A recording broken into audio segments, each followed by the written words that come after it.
Alhamdulillah hamdan katsiran thayyiban mubarakan fi kama yuhibbu rabbuna wa yarda, wassalatu wassalamu ala nabiyyina Muhammad wa ala alihi wa sahbihi wa man sara ala nahjihi bi ihsanin ila yaumil wa ba'd. Hadirin yang dirahmati oleh Allah Subhanahu wa taala, rekan-rekan sekalian, ikhwan akhwat, bapak-bapak, ibu-ibu yang saya muliakan, semoga kita sama-sama dirahmati, dimuliakan dan terus diberikan petunjuk oleh Allah Tabaraka wa Ta'ala. Hadirin yang dirahmati oleh Allah Subhanahu wa Ta'ala, selanjutnya salawat dan salam semoga senantiasa tercurahkan kepada qudwah kita, Nabi kita Muhammad sallallahu alaihi wasallam beserta para keluarga, para sahabat dan orang-orang yang istiqomah berjalan di bawah naungan sunnah beliau sampai hari kiamat kelak. Pertanyaan pertama,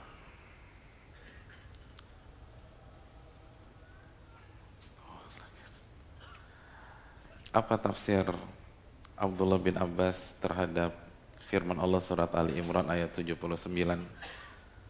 Siapa yang tahu? Alat, nama antum siapa?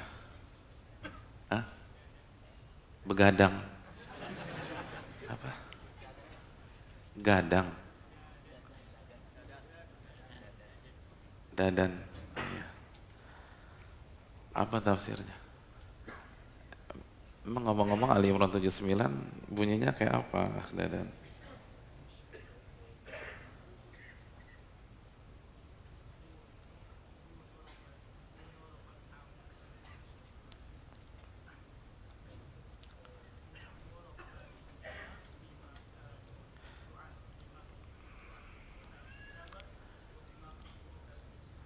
Iya, terima kasih. Bukan dari awal ya. Walakin kunu rabbaniyin bima kuntum tu'allimunal kitab wa bima kuntum tadrusun.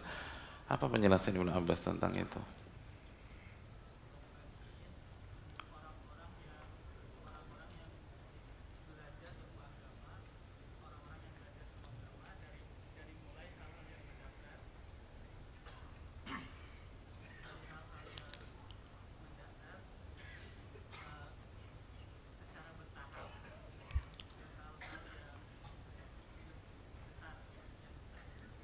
Jazakallah khair. Orang-orang yang mendidik umat bisigari ilmi qabla kibari.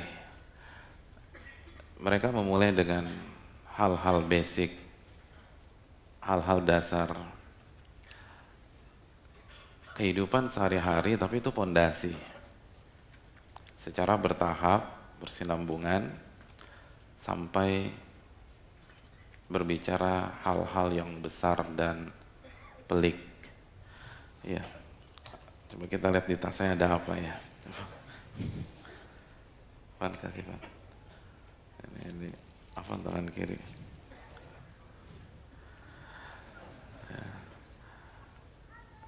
Ya, pertanyaan kedua. Pertanyaan yang kedua. Buat akhwat ya, akhwat ada mic. Ya. Akhwat, sebutkan sabda Nabi SAW tentang bagaimana semangatnya atau bagaimana semangatnya seorang muslim atau muslimah dalam mempelajari ilmu agama. Sebutkan redaksi bahasa Indonesianya dan riwayat siapa. Ada yang tahu nggak, akhwat?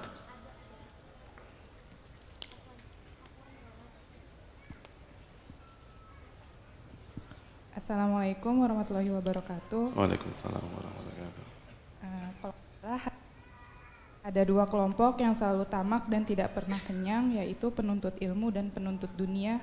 Hadis riwayat Az-Zahabi. Yang itu bukan Ustaz. Ya. Beri. Hadis buat Imam Hakim, tapi nggak apa-apa. Oh, salah ya? Iya, udah. Nggak usah panik, saya kasih.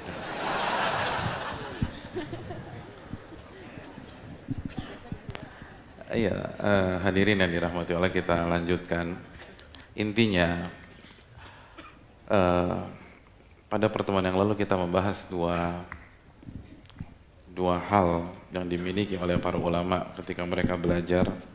Yang pertama, semangat juang yang tinggi, kesungguhan mereka, dan ini telah disabdakan dan diwahyukan oleh Nabi SAW dalam hadis yang tadi telah disebutkan oleh salah seorang akhwat kita. Dan yang kedua, bagaimana mereka punya metode, mereka belajar bertahap, dan mereka bangun pondasi, teman-teman. Mereka bangun kuda-kuda, mereka bangun akar. Karena kalau akar kita nggak kokoh, maka pohon kehidupan kita akan tumbang ketika ada badai-badai ujian. Maka basic harus kuat, usul harus kuat, dan pondasi harus kuat. Itu kalau kita mau bertahan.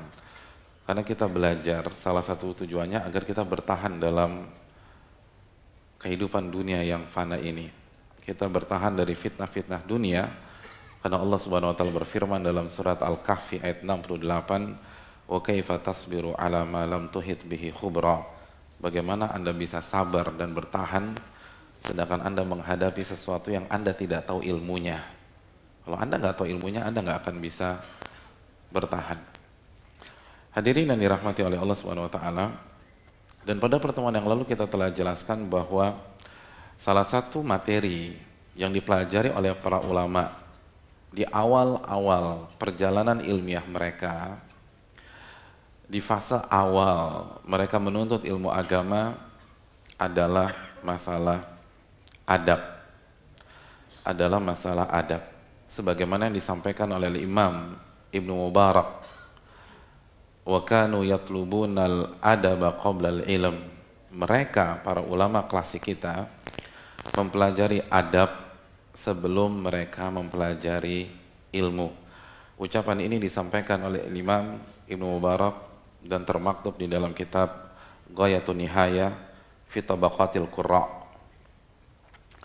Ini menunjukkan bahwa barang siapa yang ingin ngaji, barang siapa yang ingin belajar, barang siapa yang ingin jadi aktivis dakwah, barang siapa yang ingin jadi panitia kajian, barang siapa yang ingin mengelola sebuah media dakwah, maka dia harus belajar adab. Sebagaimana mereka atau dia belajar ilmu-ilmu yang lain.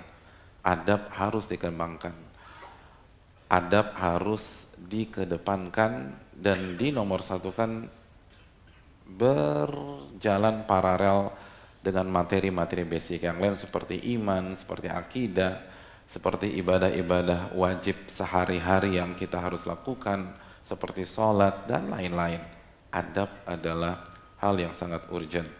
Dan kalau basic adabnya tidak kuat, dia nggak akan bertahan.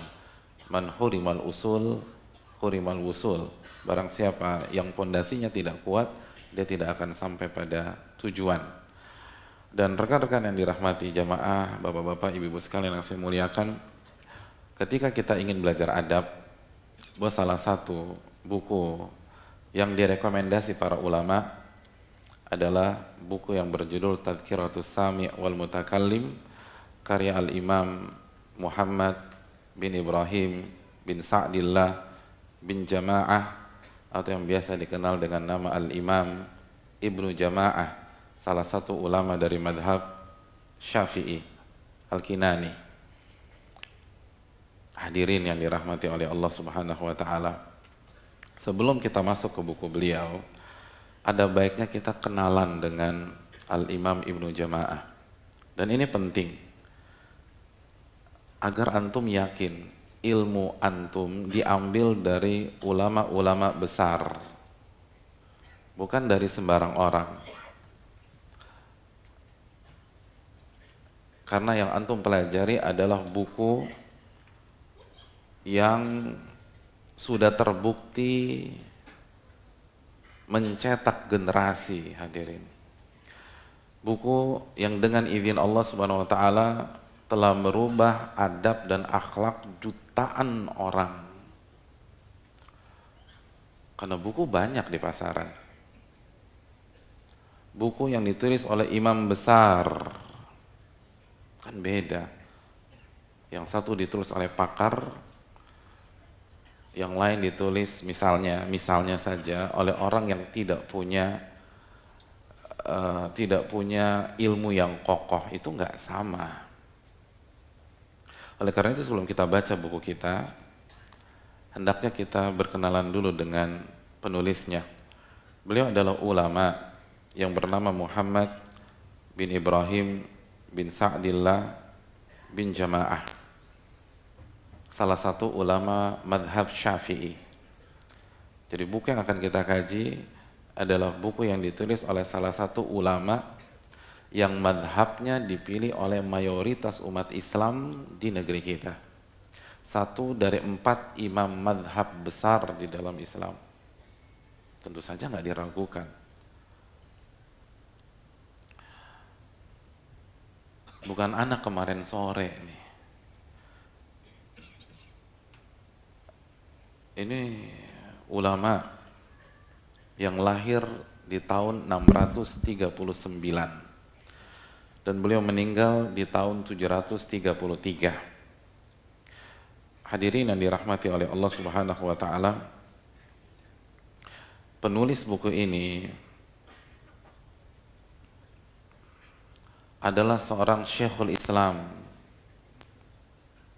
Jadi saking alimnya dinobatkan sebagai Syekhul Islam, syekhnya Islam, karena tahu semua. Bukan tahu semua 100% nggak pernah salah, tapi dia menguasai berbagai macam disiplin ilmu di dalam Islam. Dan yang mengatakan dan menobatkan beliau Syekhul Islam bukan saya, tapi Al-Imam Ibnu Katsir. Beliau mengatakan Al-Imam Ibnu Jama'ah adalah Syekhul Islam. Di antara murid beliau yang terkenal adalah Al-Imam Dzahabi, penulis kitab Syiar Alamin Nubala, salah satu ulama mazhab Syafi'i. Al-Imam Dzahabi menceritakan tentang gurunya ini, kata Imam Dzahabi, walahu musyarakatun hasanah fi ulumil Islam ma'adin wa ta'abbud. Guruku Ibnu Jama'ah adalah sosok yang punya peran, yang punya andil yang sangat baik dalam berbagai macam ilmu keislaman. Di samping itu agamanya bagus, rajin ibadah kata beliau. Jadi ilmunya tajam, kuat, dan ibadahnya pun juga kuat. Ini testimoni dari muridnya. Dan cukuplah beliau punya murid dengan nama Al-Imam Dzahabi. Jadi bukan hanya alim, bukan hanya pintar, bukan hanya tahu berbagai macam disiplin ilmu, tapi Al-Imam Ibnu Jama'ah juga rajin ibadah kepada Allah Subhanahu wa taala. Rajin zikir, rajin sholat, rajin puasa. Beliau ta'abbudnya kuat. Dan hadirin yang dirahmati oleh Allah Subhanahu wa taala, beliau menjadi qadhi di 3 wilayah besar. Beliau berkhutbah dan menjadi hakim, qadhi itu hakim, di Baitul Maqdis, di Damaskus, dan di Mesir setelah Al-Imam Ibnu Daqiqil Id. Dan beliau menjadi qadhi atau hakim syar'i di Mesir selama 25 tahun. Jadi yang buku yang akan kita pelajari ini bukan ulama sembarangan. Beliau jadi hakim syar'i dan berkhutbah di Baitul Maqdis, di Damaskus, di Syam, lalu di Mesir. Jadi orang yang punya kapasitas sebagai hakim syar'i di 3 wilayah tersebut, itu ilmunya nggak diragukan. Itu alimnya luar biasa.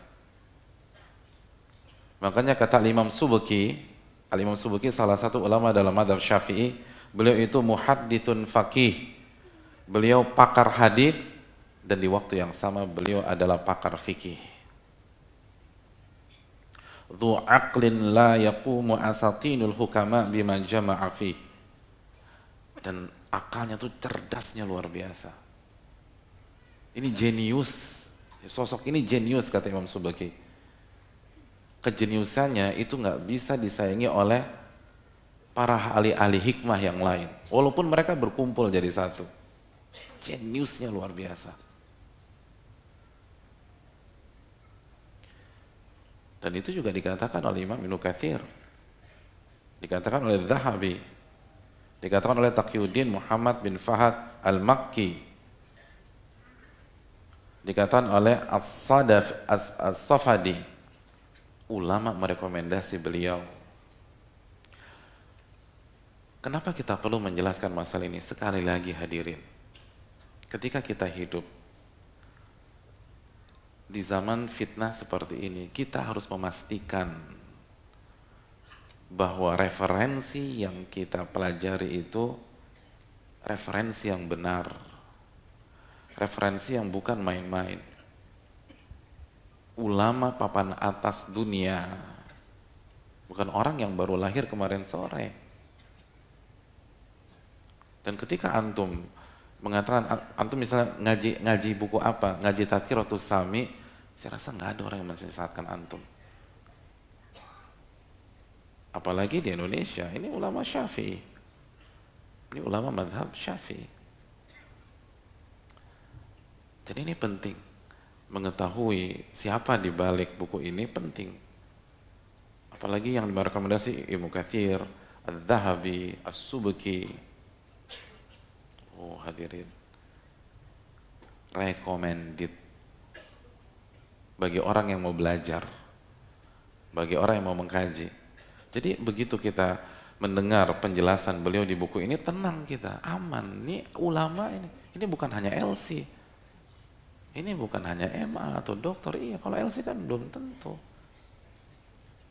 Ini Syekhul Islam, ini faqih, ini muhaddits, ini alim. Dan yang merekomendasi bukan guru besar Universitas A, guru besar Universitas B. Yang merekomendasi Adz-Dzahabi. Dan salah satu muridnya Adz-Dzahabi. Dan salah satu yang suka dengan fatwa-fatwa Ibnu Jama'ah adalah Al-Imam Nawawi. Ada orang yang menyampaikan fatwa-fatwa dalam fatwa-fatwanya Ibnu Jama'ah, pandangan-pandangan Ibnu Jama'ah di hadapan Imam Nawawi, fastahsan, dan Imam Nawawi mengatakan itu pandangan yang bagus, itu fatwa yang bagus. Jadi diakui sama Nawawi rahimahullah. Ini penting teman-teman.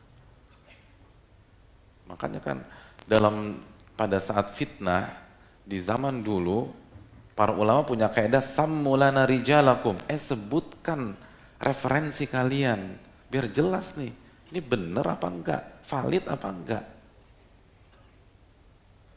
Karena sekali lagi, kalau kita bicara di dalam dunia ilmu, retorika itu penting,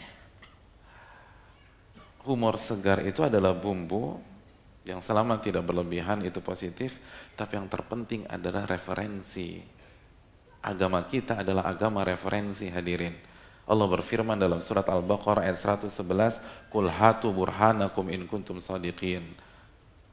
Tunjukkan burhan kalian, bukti kalian, data kalian, referensi kalian kalau kalian memang benar.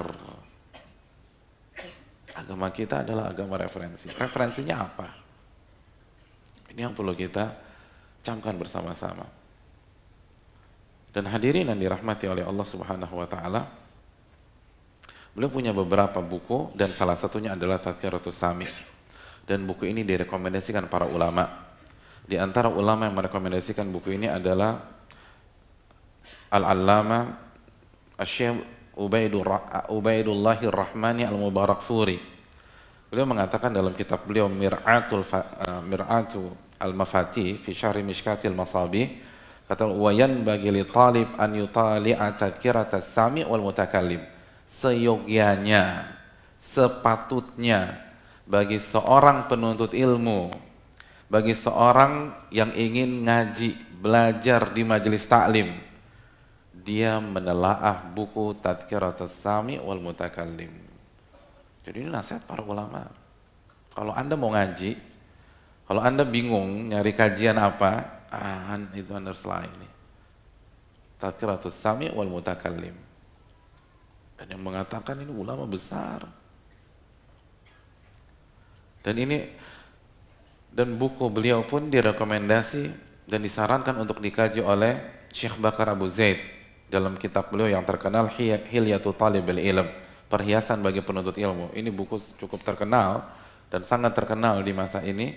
Salah satu buku yang direkomendasi oleh beliau, dan beliau salah satu ulama yang baru saja meninggal beberapa tahun yang lalu, adalah Tadhkiratus Sami' karya Al-Imam Ibnu Jama'ah. Dan sampai detik ini ulama-ulama besar mengkaji buku ini.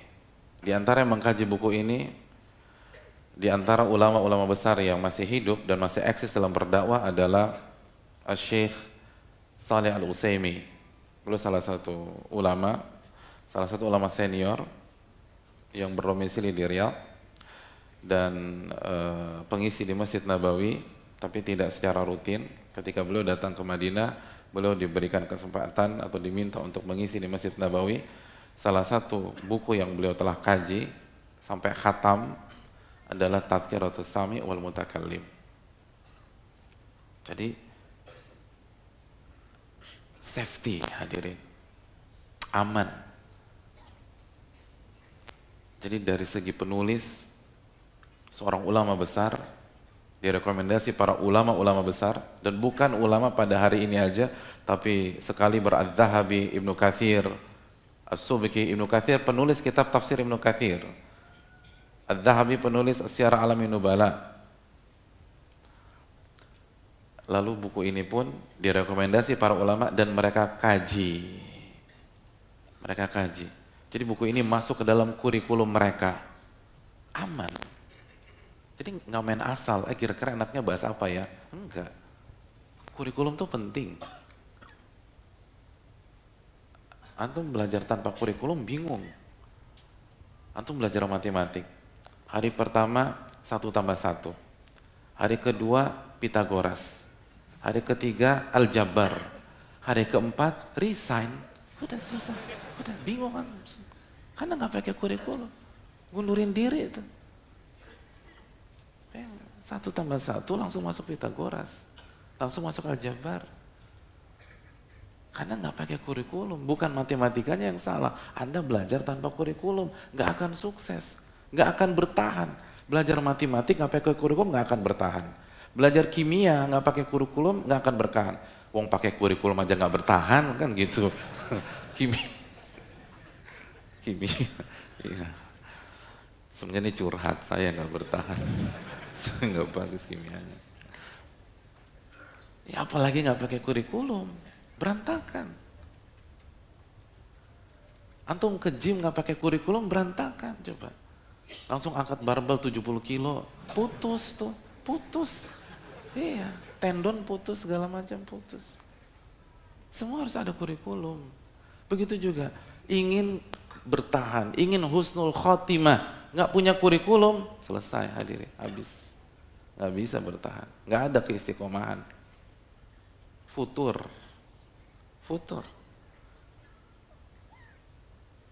Semua harus ada kurikulum. Ini ilmiah, ini baru ilmiah. Artinya bukan majelis kita ilmiah, kita hanya copy paste aja. Kita hanya menjelaskan bahwa semua harus pakai kurikulum. Nggak boleh hanya ngisi sana, ngisi sini tanpa ada kejelasan. Kalau ingin bertahan di tengah badai fitnah yang luar biasa, fitnah syahwat, fitnah dunia, fitnah syubhat, bukan hanya belajar, tapi kita harus belajar dengan kurikulum. Dan kurikulum siapa? Banyak orang menawarkan kurikulum. Tentu saja kurikulum para ulama, kurikulum yang sudah terbukti sukses, memperbaiki perangai orang, memperbaiki akhlak orang, memperbaiki adab orang, memperbaiki hubungan orang dengan Allah Subhanahu wa taala. Dan salah satu kurikulum tersebut dari banyak buku-buku para ulama adalah Tadhkiratus Sami' wal Mutakallim.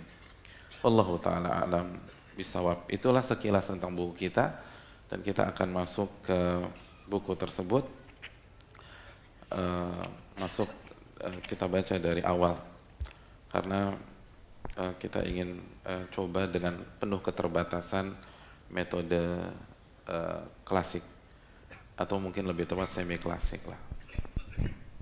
Dan tentu saja nggak sempurna. Kita tidak mengklaim kesempurnaan. Kita hanya hamba-hamba Allah yang lemah, tapi ingin berusaha merangkak ke arah yang lebih baik. Tafadhol ya Ustaz. Ustadzuna Ustaz Cecep hafizahullah. Alhamdulillah wassalatu wassalamu ala Rasulillah nabiyyina Muhammadin wa alihi wa sahbihi wa mawala. Qala al-Imam Badruddin Ibn Jama'at al-Kinani rahimahullahu ta'ala, Bismillahirrahmanirrahim, wa bihi taufiqi. Sampai di sini dulu Ustaz Cecep, jazakallah khairan. Hadirin yang dirahmati oleh Allah Subhanahu wa taala, berkata Al-Imam Ibnu Jama'ah rahimahullah, beliau mulai dengan Bismillahirrahmanirrahim, wa bihi taufiqi, dan dengannya lah aku diberi taufik untuk menyelesaikan buku ini atau menulis buku ini. Hadirin, saya ingin kita duduk sejenak dengan muqaddimah yang luar biasa, pembukaan yang terbaik. Apa pembukaan terbaik? Basmalah, Bismillahirrahmanirrahim. Karena ini kultur para ulama, kultur budaya para ulama. Ketika menulis buku mereka mulai dengan Bismillahirrahmanirrahim. Apa alasan mereka memulai dengan Bismillahirrahmanirrahim? Yang pertama, karena mengikuti Allah Subhanahu wa ta'ala. Ketika Allah memulai setiap surat di dalam Al-Quran dengan Bismillahirrahmanirrahim. Allah memulai Al-Qurannya, Allah memulai surat Al-Fatihah dengan Bismillahirrahmanirrahim. Seluruhnya dimulai dengan Bismillahirrahmanirrahim, kecuali surat At-Taubah. Dan bukan saat ini kita membahas pembahasan tentang surat At-Taubah. Dan juga ini mengikuti metode Nabi SAW ketika bersurat ke pihak-pihak lain, ke kaisar, ke raja-raja dunia pada saat itu. Beliau memulai dengan Bismillahirrahmanirrahim. Jadi antum melihat ya, para ulama sampai memulai buku mereka saja, mereka berusaha ittiba, mengikuti metode Allah Subhanahu wa ta'ala dan Nabinya Sallallahu Alaihi Wasallam. Jadi semangat mengikuti itu besar, semangat untuk mengamalkan apa yang apa yang Allah terapkan dan Nabi terapkan itu luar biasa. Makanya kita tahu para ulama klasik terlalu mengatakan, ini istata'ta alla tahuka ra'saka illa bi atharin faf'al. Kalau Anda bisa untuk tidak menggaruk kepala Anda kecuali dengan hadis, pakai hadis ketika garuk kepala. Jadi kalau ada hadisnya, garuk kepala itu pakai 3 jari, terus 3 kali gerakan terus, 1, 2, 3, berhenti, 1, 2, 3, misalnya, itu begitu tuh lakuin tuh. Atau kalau garuk kepala mulai dari kanan, baru kiri, baru depan, belakang, lakuin tuh kayak gitu. Kalau ada ya, makanya jangan setengah-setengah, atau jangan suka motong-motong kajian, ini bahaya nih. Kalau ada, nggak ada begitu, antum bebas. Antum mau dari belakang dulu, mau depan dulu, gitu loh, mau di random begitu, itu terserah Anda. Tapi itu semangat mereka. Kalau Anda nggak bisa untuk menggaruk kecuali dengan mengikuti akar, lakuin tuh kata para ulama. Itu semangatnya. Karena semangat berittiba, semangat mengikuti Nabi SAW. Kan Allah katakan, in kuntum tuhibbunallah fattabi'uni yuhibbukumullah wa yaghfir lakum dzunubakum. Surat Ali Imran ayat 31. Katakanlah, jika kalian mencintai Allah Subhanahu wa ta'ala, ikuti aku, ikuti. Ini konsep para ulama. Konsep para ulama lintas mazhab, termasuk ulama-ulama Syafi'iyah seperti Ibnu Jama'ah. Ini konsep dasar mereka, berittiba kepada Nabi Sallallahu Alaihi wasallam. Jadi Nabi nulis surat awal bismillah, bismillah. Allah mulai surat-surat dalam Al-Quran dengan bismillahirrahmanirrahim, ikut bismillahirrahmanirrahim. Itu yang pertama, hadirin. Alasan yang kedua,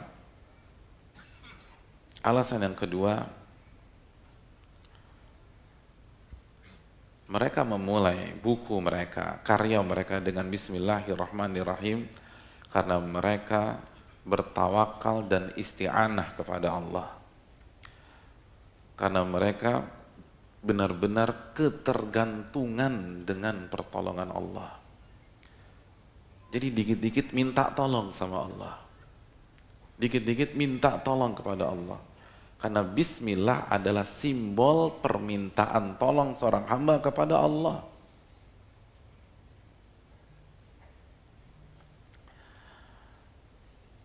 Karena hadirin yang dirahmati oleh Allah Subhanahu wa taala, ketika kita baca bismillahirrahmanirrahim dengan menyebut nama Allah, apa makna dari bi dalam basmalah? Ba kasroh bi, bismillahirrahmanirrahim. Ulama mengatakan makna bi adalah ba isti'anah, permintaan tolong kepada Allah.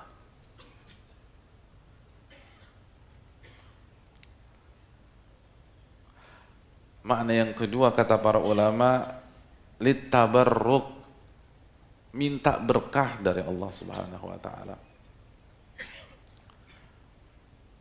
Sebagian yang lain menamakan lil musahabah. Jadi hadirin, dan referensinya ini penjelasan dari Al-Imam Muhammad bin Shalih Al-Utsaimin. Hadirin yang dirahmati oleh Allah Subhanahu wa taala, jadi arti bi di sini isti'anah, meminta pertolongan. Jadi ketika kita baca bismillahirrahmanirrahim atau bismillah, aku menyebut atau dengan menyebut nama Allah, itu kan terjemahan simpelnya ya.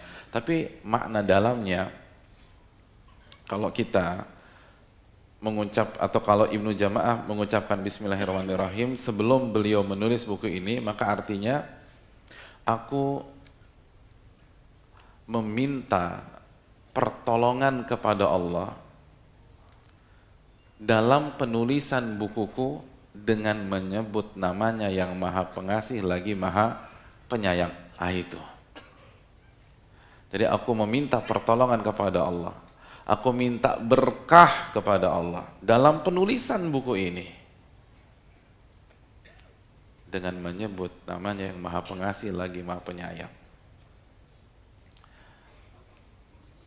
Antum keluar rumah, antum baca bismillah. Artinya apa? Maknanya apa? Antum hayati itu. Berarti maknanya aku meminta pertolongan kepada Allah Subhanahu wa taala dengan menyebut namanya dengan menyebut namanya dalam perjalananku ini, dalam aktivitasku di luar rumah ini. Kan kita keluar. Jadi minta pertolongan kepada Allah. Ini isti'anah. Antum makan bismillah, itu artinya aku minta tolong. Saya minta tolong kepada Engkau ya Allah. Saat saya makan biar dilancarkan, biar nggak ada masalah, dan semoga makan ini jadi berkah dalam kehidupan saya. Itu tuh artinya itu. Dan ini sunnah. Nabi SAW bersabda dalam hadis yang dikeluarkan Ibnu Hibban, dihasankan oleh Ibnu Salah, dan Syekh bin Baz mengatakan hasan li ghairihi, kullu amrin dhi balin lam yubda bismillah fahuwa abtar. Setiap hal positif, setiap kegiatan positif yang tidak dimulai dengan bismillah maka terputus dari keberkahan. Gak berkah kata Nabi SAW. Gak berkah. Setiap kegiatan yang positif, kalau nggak dimulai dengan bismillah, nggak berkah kata Nabi SAW. Hadis ini dihasankan oleh sebagian para ulama seperti tadi Ibnu Salah dan Ibnu Baz rahimahumullahu ta'ala. Udah masuk Isya ya? Udah. Udah. Iya, hadirin yang dirahmati Allah, kita jeda sejenak untuk mengerjakan salat Isya berjamaah. Dan insya Allah kita akan lanjutkan tentang poin ini, penting sekali. Dan banyak kita yang lupa tentang basic ini. Wassalamualaikum ala nabiyina Muhammad wa ala alihi wa sahbihi ajma'in. Assalamualaikum warahmatullahi wabarakatuh.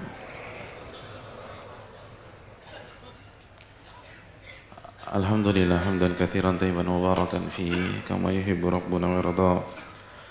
Wassalatu wassalamu ala nabiyina Muhammad wa ala alihi wa sahbihi wa man sara ala nahjihi bi ihsanin ila yaumil wa ba'd. Hadirin yang dirahmati oleh Allah Subhanahu wa taala, basmalah yang dijadikan pembukaan oleh Al-Imam Ibnu Jama'ah menunjukkan kepada kita bahwa prinsip para ulama kita di dunia ilmu adalah tawakal kepada Allah, meminta pertolongan kepada Allah, dan mengembalikan segala urusan hanya kepada Allah Subhanahu wa ta'ala. Dan ini atmosfer dunia ilmu, hadirin. Kalau antum ingin masuk ke dunia ilmu, ingin datang dan aktif di kajian, ini prinsip yang harus antum miliki. Jangan bosan-bosan bertawakal kepada Allah. Selalu minta kepada Allah Subhanahu wa ta'ala. Dan ini terlihat dari berbagai macam tindak tanduk para ulama. Terlihat dari sikap-sikap mereka. Di antaranya ini, mereka memulai buku-buku mereka dengan Bismillah. Dan Bismillah artinya meminta pertolongan kepada Allah, minta keberkahan kepada Allah Subhanahu wa ta'ala. Jadi walaupun mereka cerdas-cerdas, Al-Imam Ibnu Jama'ah di usia muda itu sudah jadi hakim syar'i. Tapi beliau tidak mengandalkan kecerdasan beliau ketika menulis buku ini. Yang beliau andalkan adalah kekuatan Allah. Yang beliau andalkan adalah ilmu Allah Subhanahu wa ta'ala. Makanya beliau mulai dengan Bismillahirrahmanirrahim. Dan di antara potret para ulama tentang masalah ini, bagaimana mereka menamai buku-buku mereka. Banyak para ulama menamai buku-buku mereka berdasarkan prinsip ini. Prinsip tawakal, prinsip isti'anah. Dan banyak contoh masalah ini. Contohnya Al-Imam Ibnu Hajar, Al-Imam Ibnu Rajab ketika mensyarah Sahih Bukhari. Judul apa yang beliau berikan ya untuk buku beliau? Fathul Bari. Fathul Bari. Apa arti Fathul Bari? Fat itu pembuka. Al-Bari salah satu nama Allah Subhanahu wa ta'ala. Itu judul buku, itu ada filosofinya. Artinya, saya tidak akan bisa menulis syarah Bukhari kecuali dibuka oleh Al-Bari Allah Subhanahu wa ta'ala. Allahu Akbar. Dari judul buku aja sudah melambangkan ketawakalan seseorang. Dari judul buku saja sudah melambangkan ketergantungan seseorang kepada Allah Subhanahu wa ta'ala. Al-Imam Syaukani punya buku tafsir, judulnya apa? Fathul Qadir. Al-Qadir adalah nama Allah Subhanahu wa ta'ala. Jadi beliau ingin mengatakan, saya nggak akan bisa menulis buku tafsir seperti ini kecuali dibuka sama Allah Subhanahu wa ta'ala. Secerdas apapun mereka nggak bisa. La haula wa la quwata illa billah. Tidak ada daya dan kekuatan kecuali dengan petunjuk Allah Jalla wa ala. Di antara mereka ada yang istikharah sebelum mencantumkan hadis, sebagaimana yang dilakukan oleh Imam Al-Bukhari. Sebelum mencantumkan hadis istikharah, sebelum mencantumkan hadis istikharah, sebelum menyantumkan hadis istikharah. Jadi antum bayangkan, untuk satu buku saja ribuan kali beliau istikharah. Dia mau ngapain sih? Mau ke Singapura? Enggak, nyantumkan hadis, jelas-jelas syar'i, jelas-jelas sebuah ibadah. Tapi khawatir, kalau saya mengandalkan kecerdasan saya, jangan-jangan salah menyantumkan. Babnya sama hadisnya nggak nyambung. Atau mungkin hadisnya bermasalah.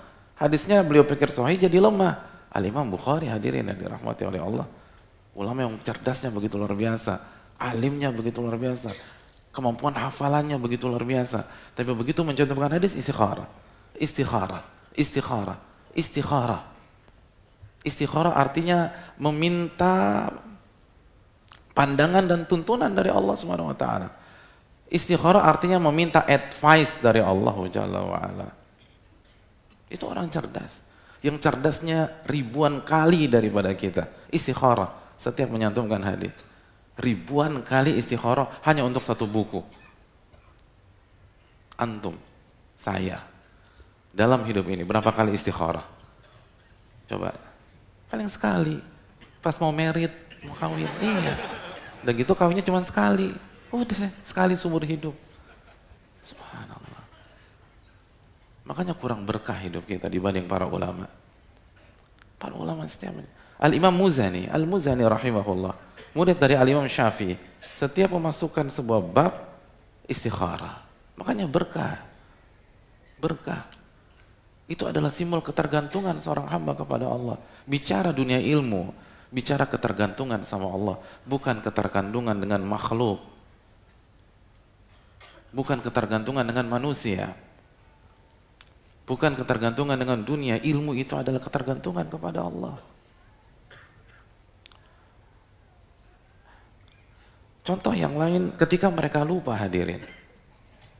Ketika mereka lupa. Sebagaimana Al-Imam Abu Hanifah, sebagaimana yang disampaikan oleh Al-Imam Ali Al-Qari dalam kitab Tabaqatul Hanafiyah.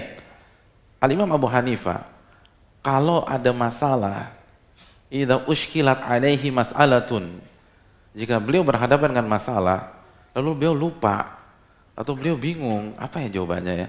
Mana yang rajih? Apa kata beliau? Beliau bicara di hadapan murid-muridnya, ini pasti gara-gara dosa yang pernah saya perbuat. Saya perbuat. Bukan antum perbuat, bukan saya perbuat. Imam Abu Hanifah bicara di hadapan para murid-muridnya. Ini gara-gara dosa. Yang bikin saya lupa nih, ini dosa nih. Tapi bukan nyalain murid-muridnya, kayaknya saya yang berdosa. Lalu beliau istighfar, dalam riwayat beliau salat kepada Allah Subhanahu wa taala. Beliau salat.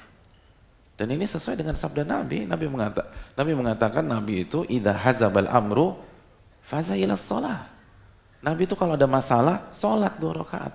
Sebagaimana hadis yang dikeluarkan oleh Imam Abu Dawud. Salat.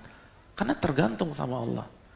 Karena mereka paham benar firman Allah dalam surat Al-Baqarah ayat 45, wasta'inu bis sabri was salah. Minta pertolongan kepada Allah dengan sabar dan salat. Makanya ketika mereka berharap buku mereka seperti Sahih Bukhari, seperti Mukhtasar Al-Muzani, beliau berharap buku-buku mereka ditolong oleh Allah, salat tuh. Salat. Kita lupa salat. Kita jarang minta pertolongan. Minta pertolongan kepada Allah. Ini dunia ilmu, hadirin. Dunia ilmu itu demikian. Dan ini bukan Imam Abu Hanifah saja, diriwayatkan Syekhul Islam melakukan hal demikian juga. Begitu ada masalah, lupa, istighfar kepada Allah Subhanahu wa taala. Contoh yang lain, ketika mereka menghadapi khilaf para ulama, ketika mereka mengalami atau menghadapi masalah-masalah khilaf, pada hari ini salah satu pertanyaan yang sering ditanya di majelis-majelis kepada para ustadz adalah bagaimana menyikapi khilaf, bagaimana menyikapi perbedaan. Hadirin yang dirahmati oleh Allah Subhanahu wa taala, bagaimana sikap para ulama kita menghadapi khilaf? Ini disebutkan oleh Al-Imam Ahmad bin Abdul Halim dalam kitabnya Wasiatus Sughra, dijelaskan oleh Az-Zarnuji dalam kitabnya Ta'lim wa Ta'allim. Para ulama kita ketika menghadapi khilaf, antum misalnya menghadapi Ustadz A bilang haram, Ustadz B ngomong mubah, Ustadz C sunnah, Ustadz D wajib, apa yang antum lakukan? Hadirin yang dirahmati oleh Allah, kata Syekhul Islam Al-Imam Ahmad bin Abdul Halim, yang pertama kali berdoa kepada Allah.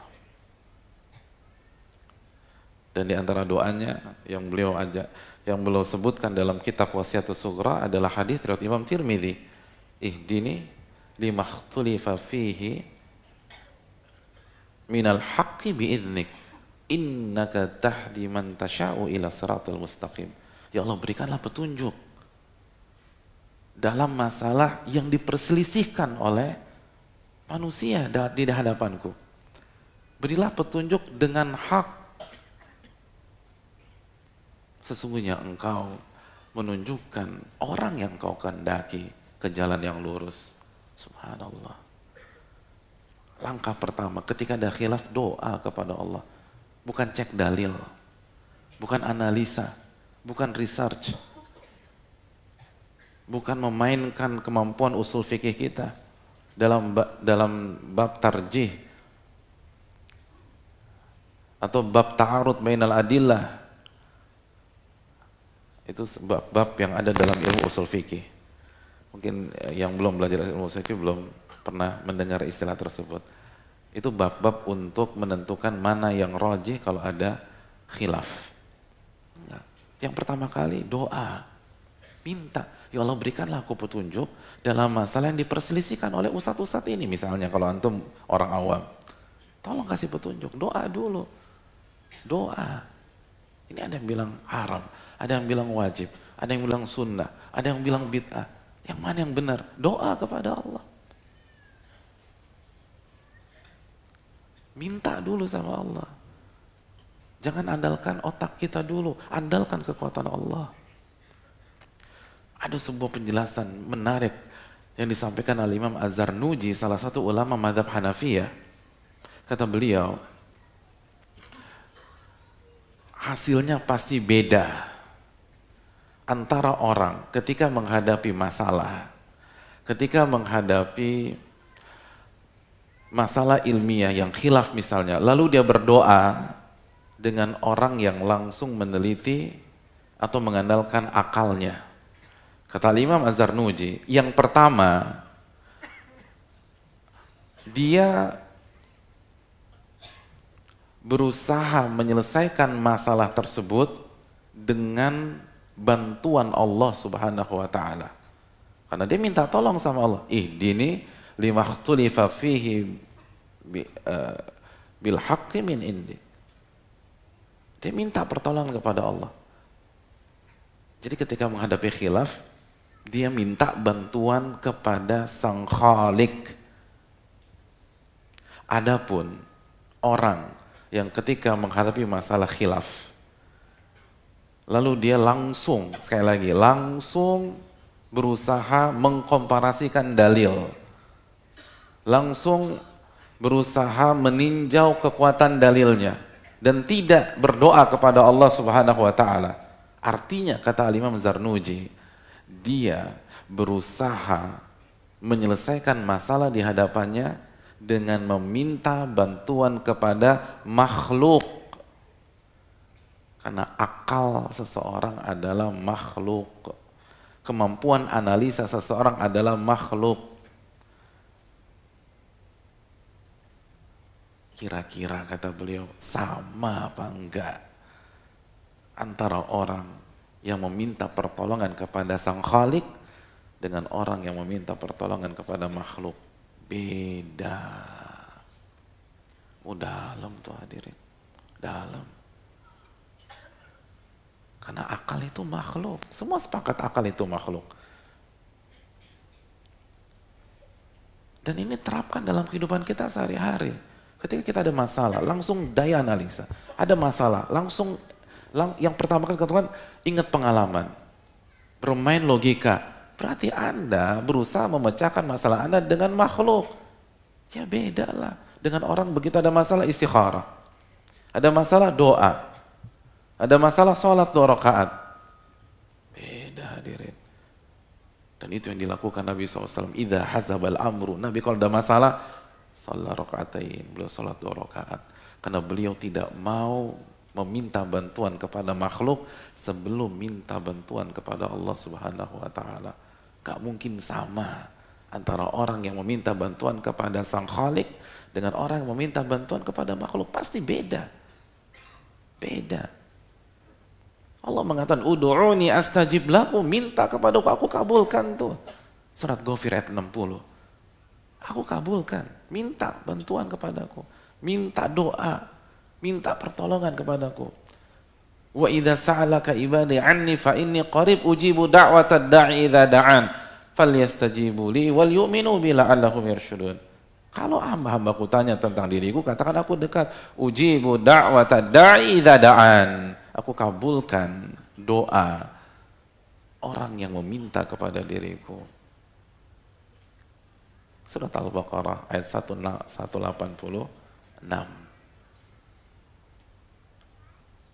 Lihat bagaimana para ulama kita. Dan ini sekali lagi, ini kekuatannya dunia ilmu hadirin. Ini yang membedakan ahli ilmu dengan orang awam. Ini yang membedakan orang yang benar-benar meresapi ilmunya dengan orang yang hanya sekedar datang ke kajian. Orang yang benar-benar dalam ilmunya, dikit-dikit minta kepada Allah. Dikit-dikit minta kepada Allah. Dikit-dikit minta kepada Allah. Dalam masalah khilaf doa. Dalam masalah khilaf doa, baru mentarjih, baru berusaha menyelesaikan dengan ilmu usul fikihnya. Tapi yang pertama doa kepada Allah. Itu para ulama kita. Bukan langsung bicara tarjih, langsung bicara mana yang paling kuat, mana hadis yang lemah dan mana hadis dhaif. Semua itu kan akal. Dan akal makhluk. Dan makhluk lemah. Makhluk nggak pernah menang sama sang Khalik. Terapkan dalam kehidupan kesehari-hari. Ada apa-apa istikharah. Ada apa-apa zikir kepada Allah. Ada apa-apa doa kepada Allah. Makanya orang-orang beriman Allah katakan dalam surat Ali Imran ayat 191, alladzina yadhkuruna Allaha qiyaman wa qu'udan wa 'ala junubihim. Yaitu orang-orang yang berzikir, ingat sama Allah. Ingat sama Allah. Kapan? Ketika berdiri. Ketika duduk, ketika berbaring. Kenapa Allah sebutkan ketika berdiri, ketika duduk, ketika berbaring? Ulama mengatakan, karena secara umum, kondisi manusia kalau nggak berdiri, duduk, berbaring. Ketika Anda berdiri, ketika Anda duduk, ketika Anda berbaring, ingat tuh sama Allah. Cara ingatnya gimana? Itu ada kalau nggak zikir, doa, istikharah, minta petunjuk, kan ingat tuh. Atau paling nggak baca bismillah deh. Kullu amrin dzibalin lam yubda bismillah fahuwa abtar. Setiap amalan atau aktivitas yang positif nggak dimulai dengan bismillah, terputus dari keberkahan. Baca bismillah. Ini kita kepedean. Sedangkan para ulama dikit-dikit bismillah. Tulis buku bismillah. Padahal kita ini lemah. Kita butuh pertolongan Allah. Padahal Allah janjikan kepada kita, "Wa man yatawakkal 'ala Allah fahuwa hasbuh. Innallaha balighu amri." Dalam surat At-Talaq ayat 3. Barang siapa yang bertawakal kepada Allah, maka Allah akan cukupin tuh. Allah cukupin. Allah bantu. Innallaha balighu amri. Allah akan wujudkan keinginannya. Kok males? Ini prinsip yang luar biasa hadirin. Untuk kita semua termasuk yang berbicara. Dikit-dikit doa, dikit-dikit zikir. Baca bismillah. Hadirin, kita keluar rumah kan kita diajarin bismillah tuh. Kenapa? Karena banyak hal di luar rumah yang tidak bisa kita hadapi dengan kemampuan kita. Gak bisa. Kita butuh pertolongan Allah. Sejago-jago antum bawa mobil, antum mungkin rajanya Sentul deh. Rajanya Sentul. Tapi pertanyaan saya, bisakah antum mengontrol kondisi supir atau driver mobil di belakang antum? Nggak bisa kan? Begitu dia rem mendadak, karena antum jago, latihan setiap akhir pekan di Sentul, antum bisa ngerem tepat pada waktunya. Begitu ngerem sih, aman, apa yang terjadi? Dihabisin dari belakang. Bisa terjadi, antum nggak bisa. Antumnya fokus, yang belakang main handphone. Iya kan? Main handphone. Makanya nabrak. Siapa yang bisa ngatur yang di belakang? Antum safety bawa mobil, Tapi siapa yang bisa mengontrol orang yang nyebrang jalan? Seantum patuh lalu lintas, bawa kecepatan standar. Yang nyebrang sambil main gadget, dia nggak lihat antum. Tiba-tiba antum melaju dengan kecepatan 60 km per jam, dia melintas bukan di zebra cross, apalagi jembatan penyeberangan, dia ngelintas langsung dan pas di mobil antum tabrak. Yang salah siapa? Yang trauma siapa? Yang depresi siapa? Hadirin, gak bisa kita ngandalankan kemampuan kita. Makanya bismillah. Bismillahi tawakkaltu 'alallahi la haula wala quwata illa billah.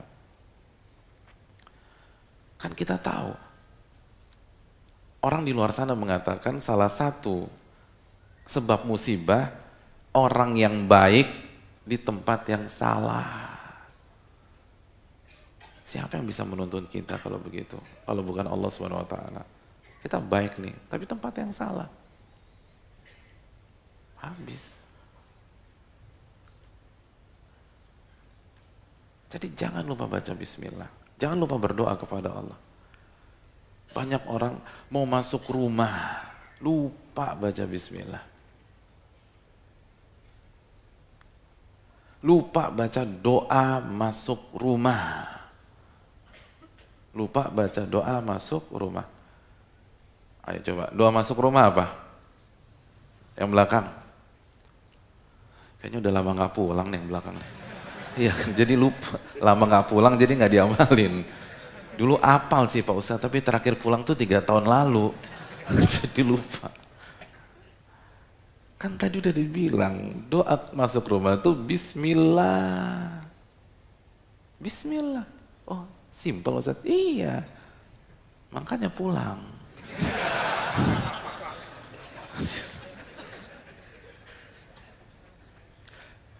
Banyak orang karena merasa rumah sendiri. Banyak orang merasa rumah sendiri, merasa tempat yang paling safety, lupa tuh baca bismillah ketika masuk rumah. Lupa minta pertolongan kepada Allah dalam menjalani aktivitas di dalam rumah, lupa. Padahal masalah di dalam rumah seringkali lebih besar daripada di luar rumah. Kita ambil contoh, kita tanya para akhwat ibu-ibu di belakang, pernah nangis nggak dalam hidup?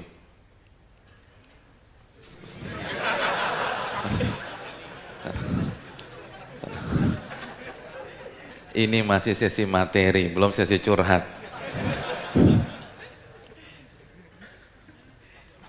Tenang. Coba jawab dengan jujur pertanyaan saya yang kedua ini. Kalau kita ingat-ingat lagi, saat kita nangis disebabkan sebuah masalah, sebuah tekanan, sebuah pressure. Selama kita hidup, ibu-ibu di belakang, lebih sering nangis di luar rumah atau di dalam rumah? Tuh, antum ingat denger tuh. Berarti masalah lebih banyak mana? Di dalam rumah apa di luar rumah? Dalam. Iya. Mayoritas ibu-ibu lebih banyak nangis di dalam rumah. Iya. Itu berarti masalah dalam rumah itu enggak mudah. Banyak kasus perceraian tuh masalah dalam rumah bukan di luar rumah, dalam. Kan berantemnya di dalam rumah. Antum kalau berantem sama istri di dalam kamar antum atau kamar tetangga? Kan dalam kamar. Gak mungkin, gue pinjam rumah lu dong, gue mau berantem nih. Gak ada. Orang udah berantem di dalam. Apa penyebabnya? Lupa minta pertolongan sama Allah. Lupa tuh, kepedean. Merasa pinter, merasa bisa mengontrol semuanya. Merasa yang saya hadapi bukan mafia, bukan preman. Yang saya hadapi istri saya sendiri, yang saya hadapi suami saya sendiri, atau yang saya hadapi anak-anak. Dia lupa bahwa istri atau pasangan itu fitnah. Yang butuh pertolongan Allah dalam menghadapi mereka itu semua. Dan itu yang dimiliki para ulama. Para ulama kenapa hidupnya berkah? Itu tadi, minta pertolongan kepada Allah. Mereka hidupnya ketergantungan dengan Rabbul Alamin, bukan dengan makhluk. Kita, sebagian kita yang lebih tepat, mungkin termasuk saya sendiri, itu masih harus belajar lagi untuk bisa menyikapi hal itu dengan hanya bertawakal kepada Allah Tabaraka wa Ta'ala. Kalau kita benar-benar bisa, fahuwa hasbuh tuh. Kalau hati kita benar-benar tergantung sama Allah, itu api yang panas bisa jadi dingin. Kok bisa jadi dingin? Iya, karena Nabi Ibrahim alaihissalam benar-benar hanya tergantung kepada Allah. Sampai ketika malaikat menawarkan pertolongan dan bantuan, apa kata Nabi Ibrahim? Amma anta fala. Adapun engkau wahai malaikat, saya nggak punya urusan dengan kamu. Saya hanya tawakal kepada Allah. Hasbiyallah wa ni'mal wakil. Cukuplah saya bergantung kepada Allah dan dia sebaik-baik tempat bergantung. Langsung Allah turunkan, ya narukuni bardan wasalaman ala Ibrahim. Wahai api, jadikanlah dingin dan nyaman.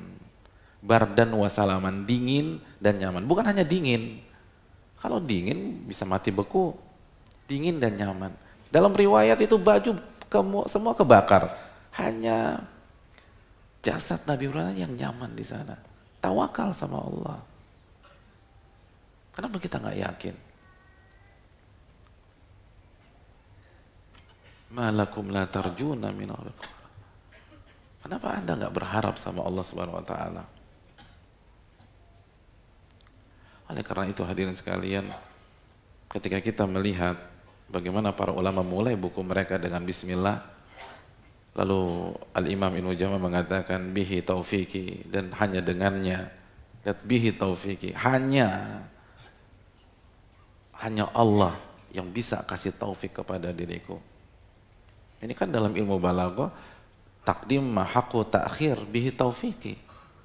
Jar majrurnya di depan. Artinya hanya Allah tuh yang bisa kasih taufik kepada saya sehingga buku ini jadi. Akhirnya bayangkan beliau menulis ini di masa abad ke-7 dan awal abad ke-8, sekarang di 1439 kita nikmatin buku beliau. Atau bayangin pahalanya kayak apa? Pahala buat beliau. Karena diberkahi. Kenapa berkah? Itu kan bismillah kan berkah. Bismillah kan minta pertolongan, minta keberkahan, berkah. Sampai sekarang eksis buku ini. Padahal zaman belum nggak ada royalti, nggak ada penerbit, nggak ada yang ngejagain. Sampai hari ini kita nikmatin. Dan itu pahala buat beliau. Dan sekali lagi, ini bukan karena pribadi beliau, tapi karena kunci yang beliau gunakan, dan kunci itu ada di depan kita. Kunci itu tawakal, kunci itu meminta pertolongan, dan Allah sudah ajarkan kepada kita tiap hari. Allah wajibkan kita baca 17 kali dalam sehari. Iyyaka na'budu wa iyyaka nasta'in. Hanya kepada Engkau kami beribadah dan hanya kepada Engkau kami meminta pertolongan. Kenapa sih Allah masukkan konsep ini ke surat Al-Fatihah? Lalu Allah melalui lisan nabinya mengatakan la salata biman lam yaqra bi Fatihatil kitab. Tidak ada salat yang sah bagi orang yang tidak membaca Al-Fatihah. Pastikan ada sesuatu hadirin. Pastikan ada pesan. Pastikan ada message dari sini. Kenapa konsep ini disuruh untuk dibaca berulang-ulang kali? Minimal 17 kali. Itu kalau kita nggak sholat sunnah.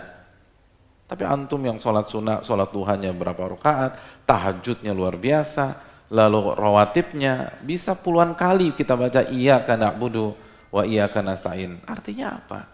Hanya kepada Engkau kami beribadah dan hanya kepada Engkau kami meminta pertolongan. Al-Imam Tabari dalam kitab tafsirnya, beliau mengatakan kenapa konsep ini memiliki dua penggalan. Karena yang pertama tujuan kita beribadah. Iyyaka na'budu itu ibadah. Wa ma khalaqtul jinna wal insa illa liya'budun, dalam surat Ad-Dzariyat ayat 56. Tidaklah kuciptakan jin dan manusia kecuali untuk beribadah. Jadi iyyaka na'budu itu tujuan hidup kita. Lalu penggalan kedua, wa iyyaka nasta'in, itu jalannya. Artinya Anda tidak akan bisa beribadah kepada Allah, Anda tidak akan bisa husnul khatimah kecuali Allah tolong Anda. Dan Allah tidak akan tolong Anda dengan maksimal kecuali Anda meminta dan meminta pertolongan kepadanya. Dan itulah makna wa iyyaka nasta'in. Ini yang bisa disampaikan pada kesempatan kali ini. Insya Allah kita akan lanjutkan di pekan depan biidznillah ta'ala. Dan sekali lagi saya pribadi lebih memilih kita santai dalam menjelaskan kata demi kata yang disampaikan oleh Imam Ibnu Jama'ah. Kan ini kajian rutin dan tidak terburu oleh waktu. Wassalamualaikum warahmatullahi wabarakatuh. Apabila ada pertanyaan atau ada koreksi dari apa yang saya sampaikan, saya berikan kesempatan. Wassalamualaikum warahmatullahi wabarakatuh. Ya, terima kasih. Assalamualaikum warahmatullahi wabarakatuh. Alhamdulillah wassalatu wassalamu ala rasulillah wa ba'd. Ada yang bertanya, tadi disebutkan sebuah athar, man istata'ta alla tahukka ra'saka illa bi athar faf'al. Apabila Anda bisa untuk tidak menggaruk kepala Anda kecuali dengan athar, kecuali dengan hadis, maka lakukanlah. Ucapan siapakah dan apa referensinya? Itu ucapan Sufyan Ats-Tsauri. Itu bukan hadis, itu ucapan ulama besar yang bernama Sufyan Ats-Tsauri, dan antum bisa cek di kitabnya Al-Jami' li Akhlaqir Rawi karya Al-Khatib Al-Baghdadi. Wallahu ta'ala bisawab.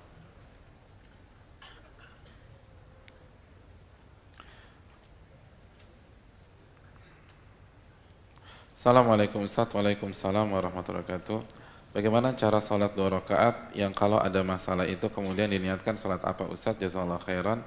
Doakan istiqomah ya Ustaz. Ya, terima kasih jazakallahu khair atas pertanyaannya.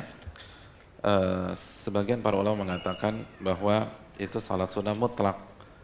Jadi sholat sunnah mutlak saja 2 rakaat salam, 2 rakaat salam, 2 rakaat salam. Lalu kita meminta kepada Allah Subhanahu wa taala agar Allah menghilangkan masalah kita. Jadi kita niatkan dan kita minta agar Allah membantu kita untuk menyelesaikan masalah-masalah kita. Wallahu ta'ala misal. Dan tidak disebutkan sholat secara spesifik sebagaimana beberapa riwayat tentang masalah ini, seperti ada riwayat dari Abdullah bin Abbas dan lain-lain. Intinya sholat mutlak dan kita niatkan agar Allah membantu kita dalam menyelesaikan masalah-masalah kita. Saya sudah menadhur seorang akhwat, namun tidak sesuai dengan apa yang saya pikir, tidak sesuai dengan apa yang saya pikir seperti wajah, namun agamanya insya Allah bagus. Saya sudah istikharah namun masih ragu, mohon nasihatnya Ustadz. Syukron Ustadz. Alamat email. Iya, terima kasih jazakallahu khair atas pertanyaannya. Hadirin yang dirahmati oleh Allah, para ulama fikih menyatakan seperti yang dijelaskan oleh Syekh Sulaiman Ar-Ruhaili, pengisi di Masjid Nabawi. Beliau pakar fikih di kota Nabi pada saat ini. Beliau mengatakan secara global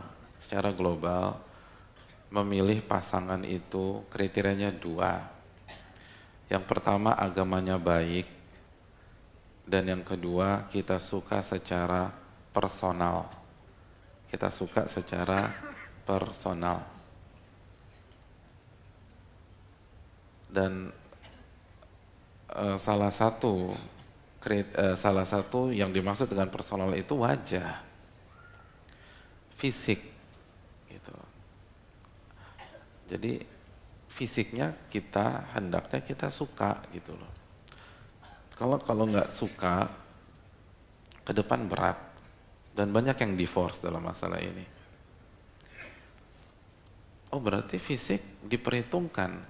Iya, makanya kan ada syariat nazar.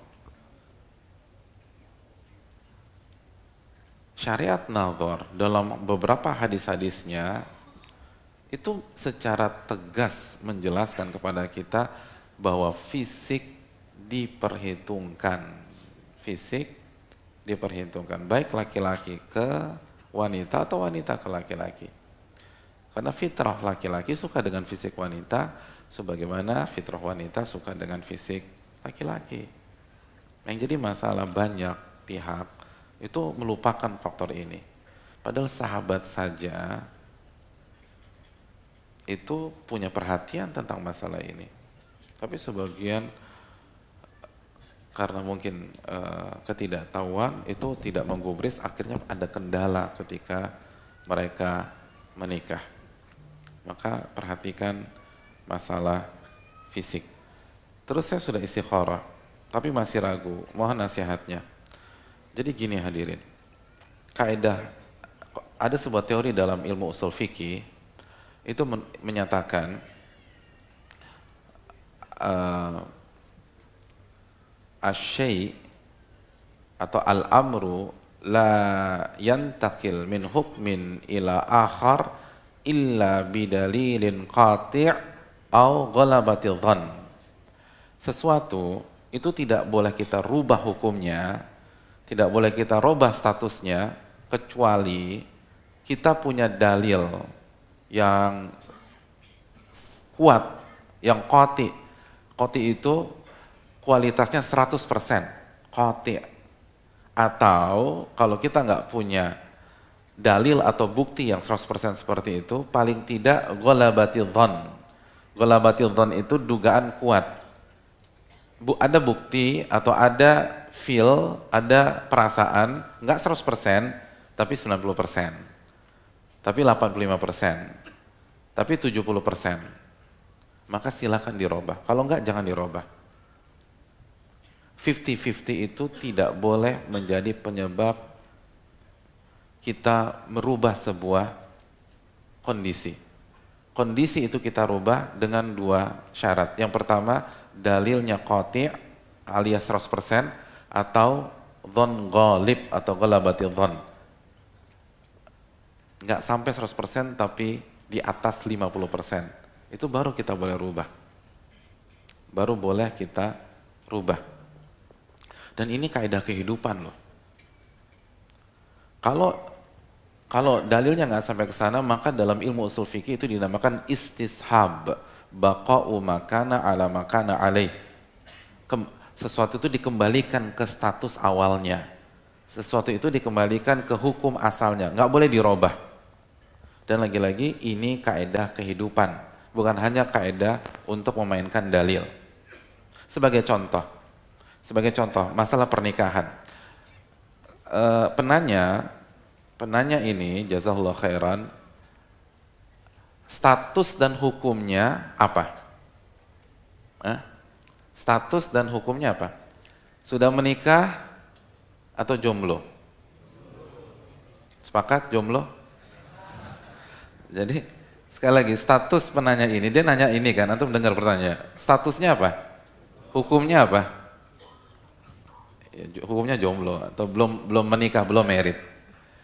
Maka kalau kita mau merubah statusnya ke pernikahan,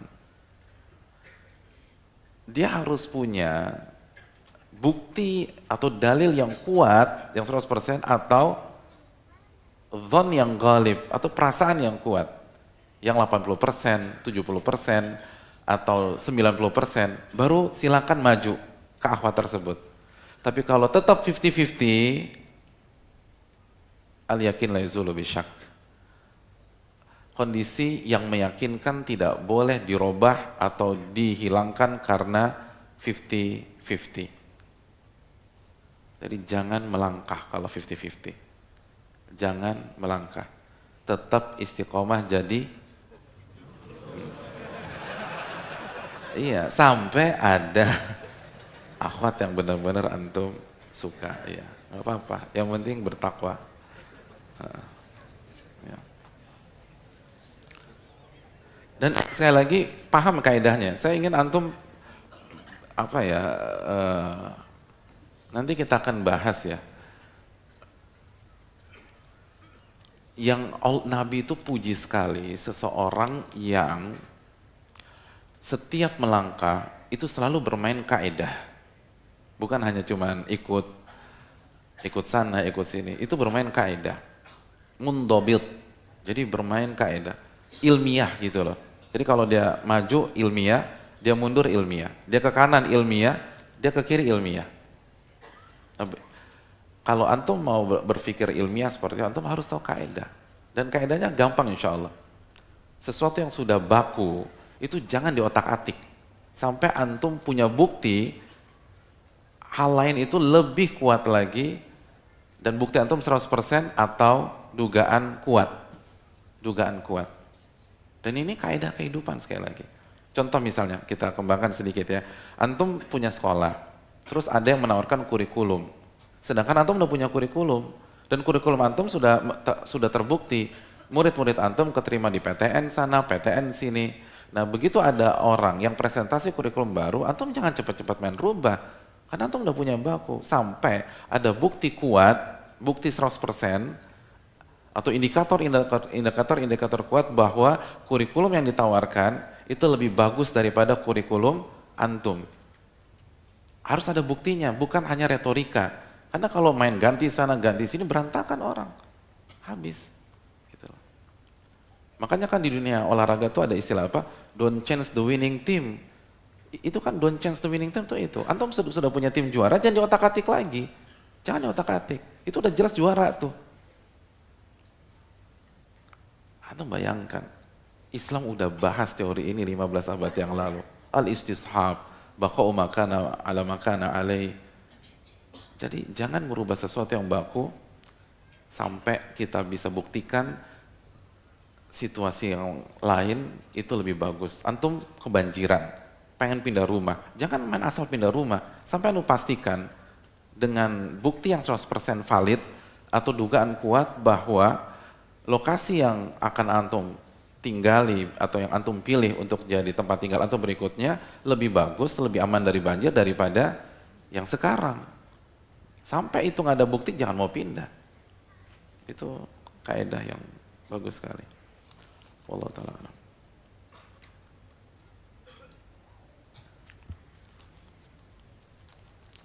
Kenapa?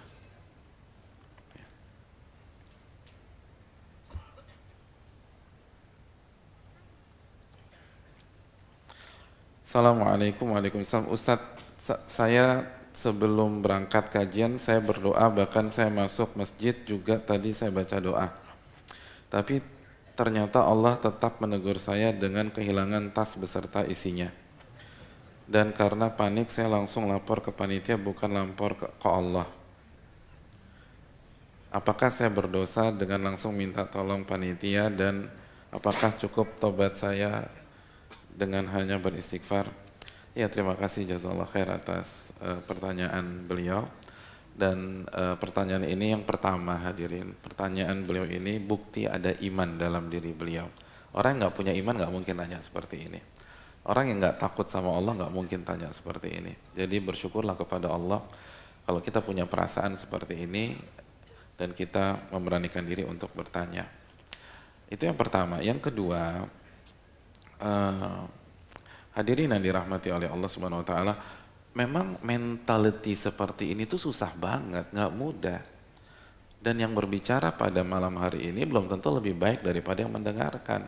Tapi karena ilmu ini adalah amanat, maka kita harus bahas dan semoga Allah mudahkan kita untuk mengamalkannya. Ini setengah mati, makanya Nabi Ibrahim jadi Khalilullah.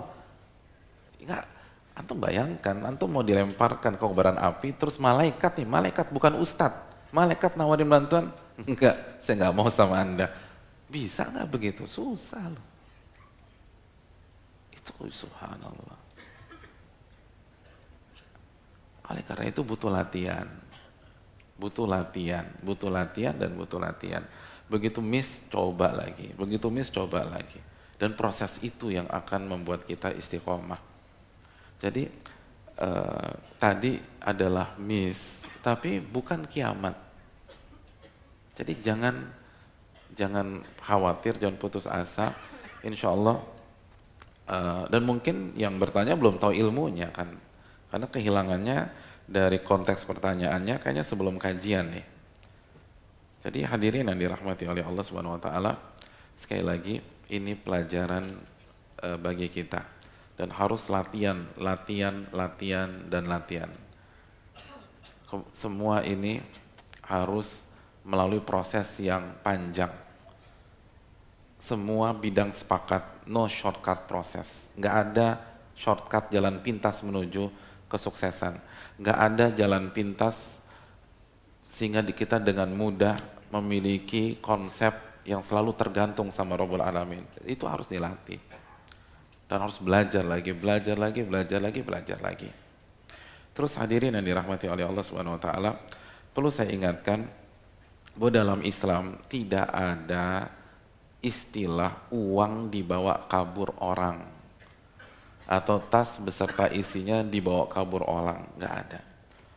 Karena harta akan dikembalikan, pasti dikembalikan, nggak ada keraguan dalam masalah ini. Kalau nggak di dunia, di akhirat. Kalau nggak dengan sukarela yang ngambil atau dipaksa nanti sama Allah Subhanahu wa taala. Udah aman, udah enak deh. Dan kita lebih butuh dibalikin di akhirat. Karena kalau yang ngambil tas kita balikan di dunia sini, mungkin yang ngambil masih ada di areal ini dan ikut pengajian, akhirnya takut kepada Allah, dia balikan, kan dibalikan cuma tas sama isinya doang. Kalau dia balikan di akhirat, dia balikan dengan pahalanya. Subhanallah, dibalikan dengan pahalanya. Antum lebih milih mana, tas atau pahala? Ya dua-duanya. Tapi kalau harus milih, kalau nggak bisa dua-duanya, ya pahala lah, pahala. Kita lebih butuh pahala daripada tas nanti. Jadi untung deh, itu untung. Itu untung luar biasa. Jadi kalau dia nggak balikin nih, nggak balikin sama sekali, memang ribet sih. Apalagi kalau semua surat ada kartu, semua ada di sana. Harus buat KTP lagi, harus buat SIM lagi, harus segala macam, capek. Harus blokir ke bank atau lain sebagainya. Tapi ingat, dia akan bayar di akhirat. Dan bayarannya mahal. Pahalanya tuh ditransfer. Pahalanya ditransfer. Jadi bersyukur. Jadi hikmahnya tuh lebih enak dibayar sana. Jadi kalau dia balikin saya tolak aja, ya diterima gitu loh. Kalau dia balikin diterima, jadi tolak. Insya Allah, tapi dengan kita ridho kita dapat pahalanya. Kita dapat pahala. Dan ingat konsep inna lillahi wa inna ilaihi raji'un. Semua kita ini milik Allah dan akan kembali kepada Allah. Ya udah. Orang yang galau ketika barangnya hilang itu karena dia merasa sok punya. Padahal bukan punya dia tuh. Orang innalillah. Jangankan tas, nyawa punya Allah. Makanya itu yang kita baca. Jadi kalau orang merasa nggak punya enak gitu loh. Kehilangan yang 10 kali lebih mahal daripada tas, enak. Misalnya ada Lamborghini yang dirampok orang di sebuah rumah mewah. Lamborghini dirampok oleh kawanan perampok di rumah mewah. Di dalam rumah itu ada bosnya atau majikan, ada si bibi. Saya ingin tanya, si bibi depresi nggak? Bibi depresi nggak? Kenapa bibi nggak depresi? Kan bukan punya bibi. Tenang aja dia.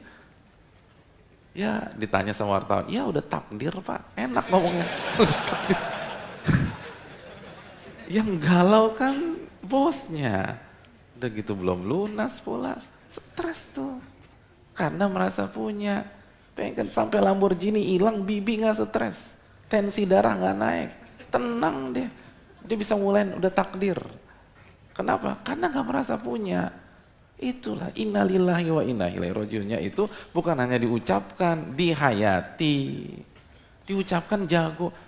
Burung kakak juga bisa kalau cuma ngucapin. Tapi yang susah itu penghayatan. Yang susah itu penghayatan.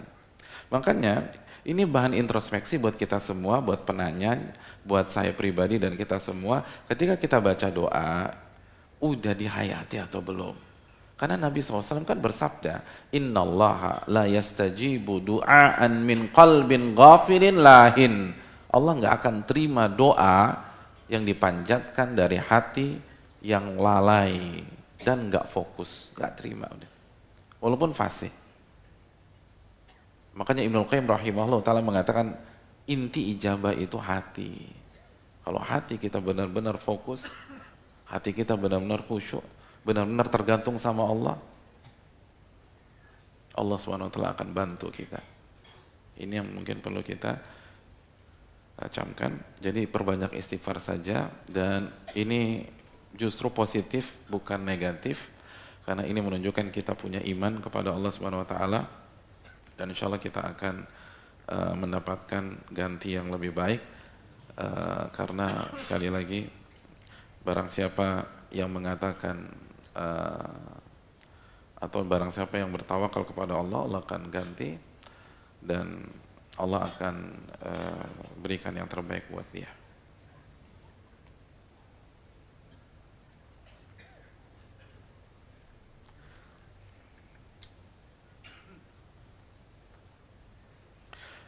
Assalamualaikum warahmatullahi wabarakatuh. Apakah setiap melakukan istikharah harus salat dulu? Bolehkah langsung baca doa istikharah? Ya, terima kasih jazakallahu khairan atas pertanyaannya. Jawabannya diperbolehkan, karena inti istikharah adalah doanya. Salat adalah muqaddimah kata para ulama, dan ini diperkuat dari beberapa riwayat dari para sahabat Nabi SAW yang langsung berdoa tanpa salat. Wallahu ta'ala a'lam bishawab. Jadi kalau antum ada di mobil lagi bingung nih gitu loh, Mas Waze bilang ke kanan, Mas Google bilang ke kiri, bingung antum gitu loh. Ya udah antum istikharah, dan antum nggak perlu turun, jangan turun, jangan, Anda baca doa dari mobil gitu. Wallahu ta'ala a'lam.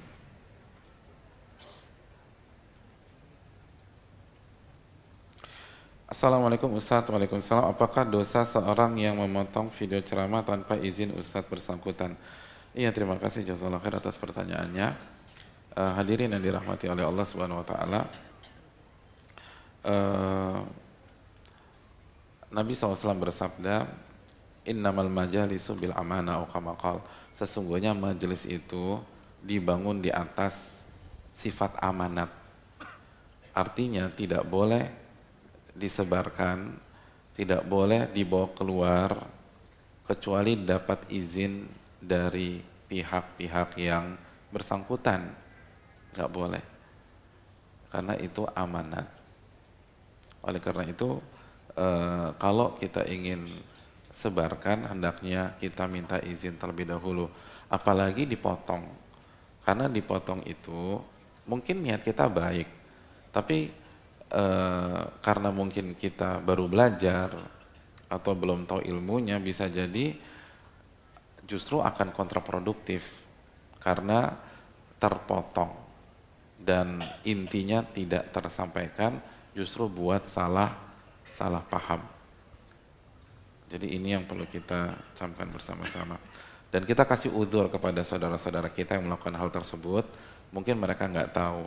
Jadi sekali lagi, dalam ilmu, hadirin, buat diri kita harus berusaha idealis, kita harus berusaha bertakwa kepada Allah semampu kita dan evaluasi diri. Tapi buat orang lain, kedepankan husnudzon, baik sangka sama orang dan kasih udzur. Faltamis li akhika sab'ina udzra, kata para ulama. Kasih udzur sebanyak 70 kali kepada saudara Anda. Jadi mungkin nggak tahu, mungkin khilaf dan seterusnya. Dan kalau udah terlanjur, antum tarik atau minta izin sama ustadznya. Allah ta'ala alam.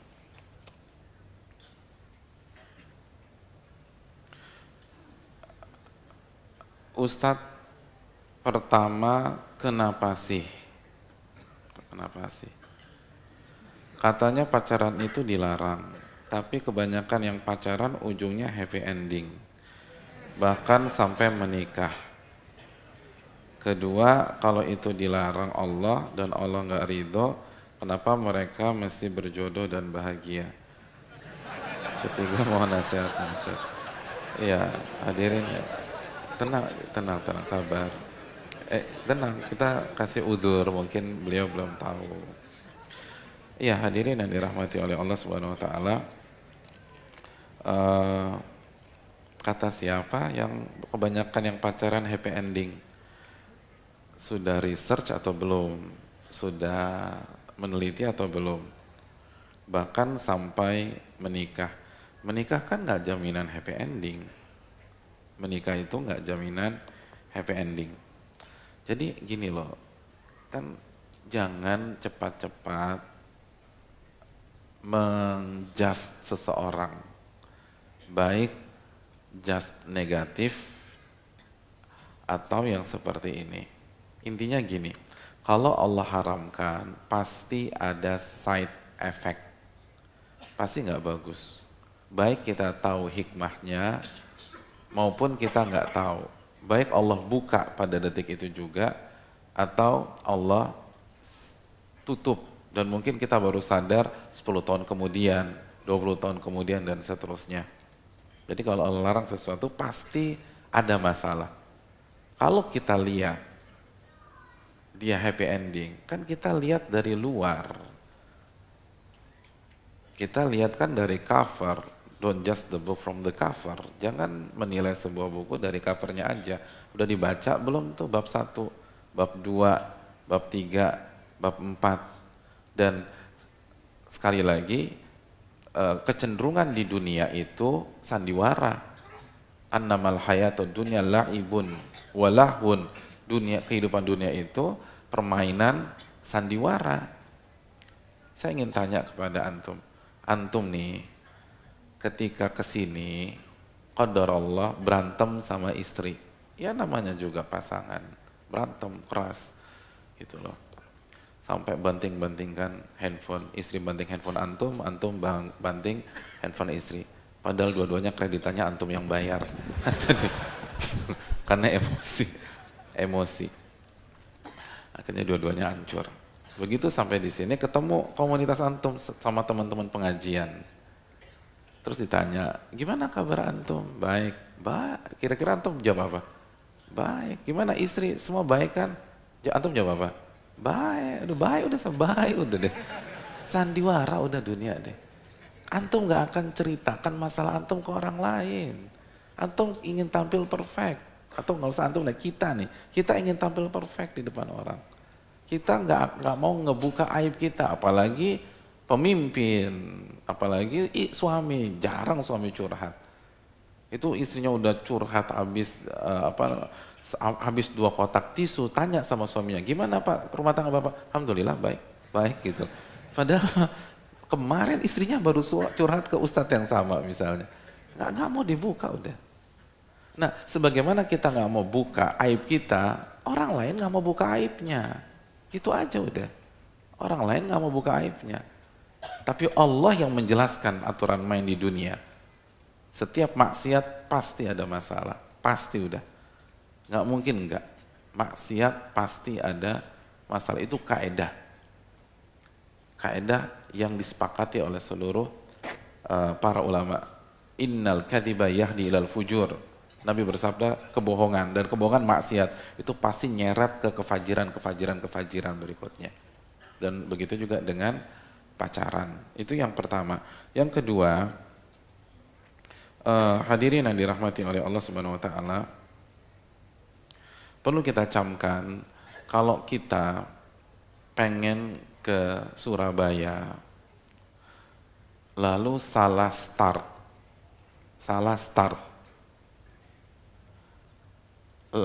antum masuk ke tol Merak, antum nggak akan sampai ke Surabaya karena startnya salah, startnya keliru. Nah begitu juga, mungkinkah kita mendapatkan pernikahan yang sakinah, mawaddah, warahmah, dunia akhirat kalau startnya salah arah? Susah, kecuali muter balik. Muter baliknya itu dengan cara apa? Taubat kepada Allah. Bisa sih, tapi dua-duanya harus taubat. Tapi kalau tetap kekeh dengan konsep demikian, nggak bisa udah. Ini udah salah arah. salah naik pesawat udah, salah naik kereta, nggak mungkin sampai. Kecuali kalau dia cut di sana, dia tobat kepada Allah, dia turun dan dia ganti arah. Terus yang berikutnya, bedakan antara ridho dan kehendak. Allah menghendaki ya, menghendaki. Ini udah capek nih hadirin. Habis. Airnya udah habis juga.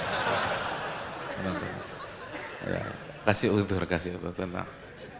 Panitia udah capek, antum nggak boleh ketawain. Hadirin yang dirahmati oleh Allah SWT, Allah menghendaki adanya maksiat, tapi Allah nggak ridho. Jazakallahu khairan.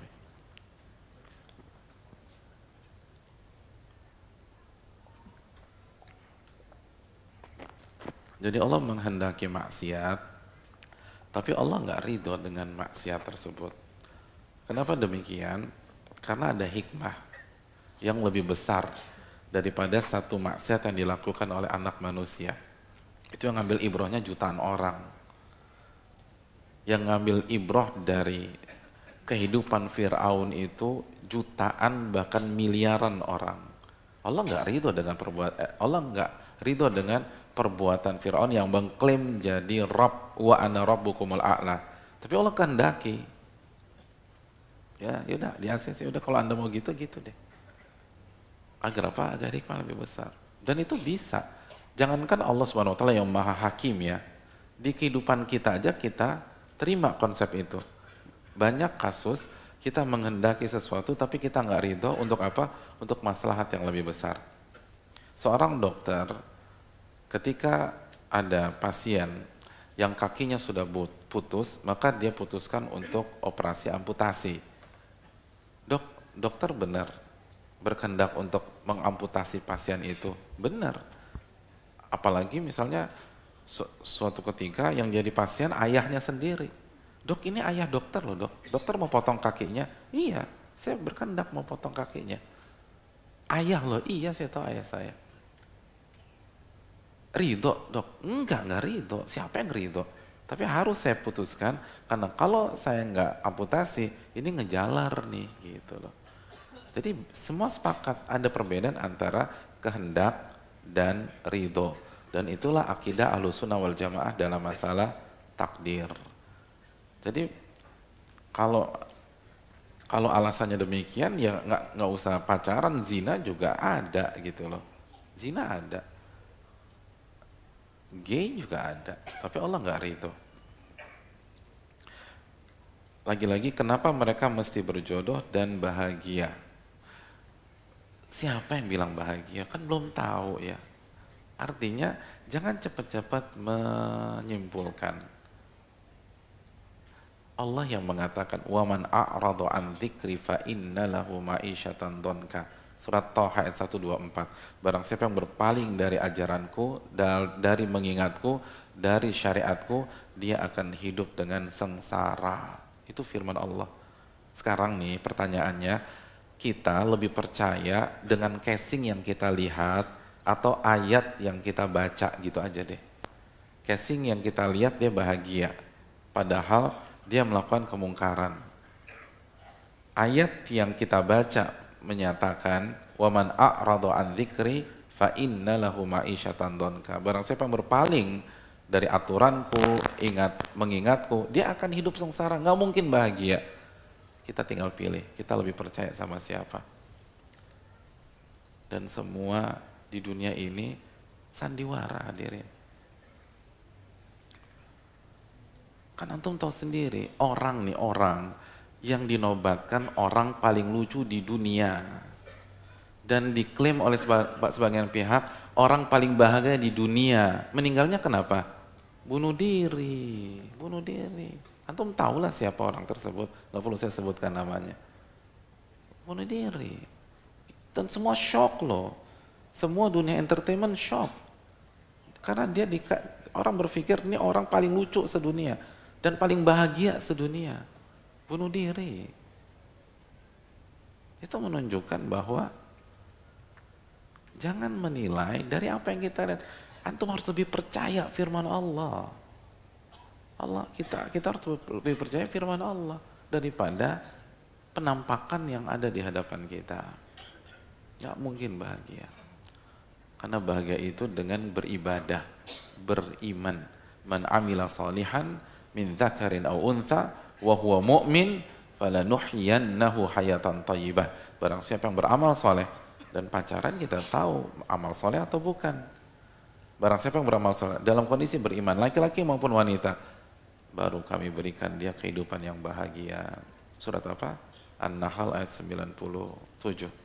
Saya rasa cukup sampai di sini. Terima kasih banyak. Semoga bermanfaat dan semoga Allah mengampuni kekhilafan saya dalam mengisi kajian ini. Dan kalau ada yang benar itu datangnya dari Allah Subhanahu wa taala, dan semoga menjadi ilmu yang bermanfaat bagi kita semua. Dan kalau ada kesalahan, buang saja apa yang saya katakan dan ikutilah sunnah Nabi sallallahu alaihi wasallam. Subhanakallahumma wa bihamdika asyhadu an la ilaha illa anta astaghfiruka wa atubu ilaik. Assalamualaikum warahmatullahi wabarakatuh.